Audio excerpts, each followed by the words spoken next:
আসসালামু আলাইকুম রহমতুল্লাহি ওয়া বারাকাতুহু। সুপ্রিয় দর্শক শ্রোতা, আমাদের দেশে আমরা যারা সিএনজি চালাই, একটা সিএনজিতে 5 জন লোক নেওয়া যায়।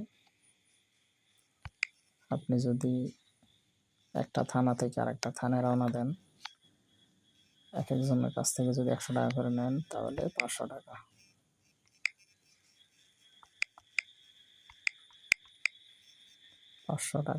আপনি সকাল সকাল সকাল গাড়ি নিয়ে বেরোলেন, একটা টিপ মারলেন, 500 টাকা।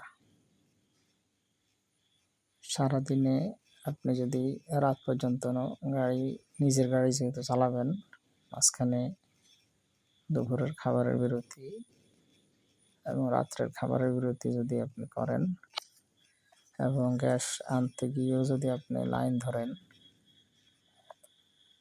তারপরেও সারাদিনে আপনি 100 টাকা করে একজন মানুষের যে ভাড়াটা মারবেন, জায়গায় বসে না থেকে যদি আপনি চলতে থাকেন, অথবা লাইনের গাড়ি না হয়ে যদি আপনি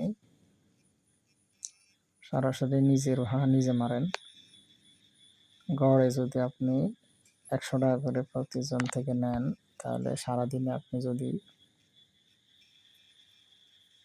12 ঘন্টা কাজ করেন আর ঘন্টা যদি এক টিপ মারেন, তাহলে 12 ঘন্টায় 6,000 টাকা আসবে আপনার দৈনিক।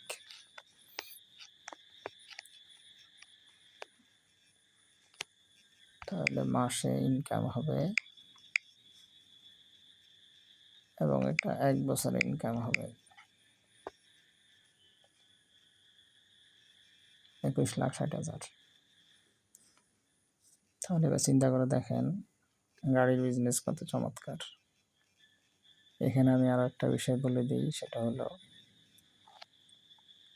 আপনি যদি ভাড়া গাড়ি চালান, তাহলে 12-র জায়গায় আপনি একটা টিপ বেশি মারেন, তাহলে আপনার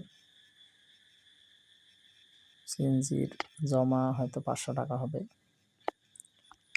আর যদি আপনার 15টা টিপ মারেন, তাহলে গ্যাসের খরচ এবং আপনার জমার টাকা বা রাস্তায় যে বিট তোলে ওটার খরচ বা মেনটেন্যান্স খরচ, আপনার নাস্তা খরচ, সব কিছু মিলিয়ে আপনার 27 লাখ টাকা হলো বছর ইনকাম একটা সিএনজি থেকে।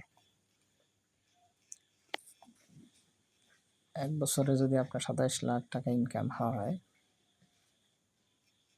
আপনি হিসাব করে দেখেন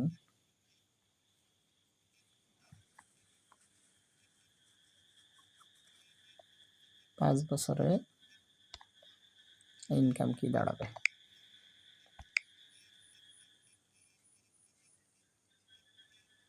13 কোটি টাকার মালিক আপনি 5 বছর পর।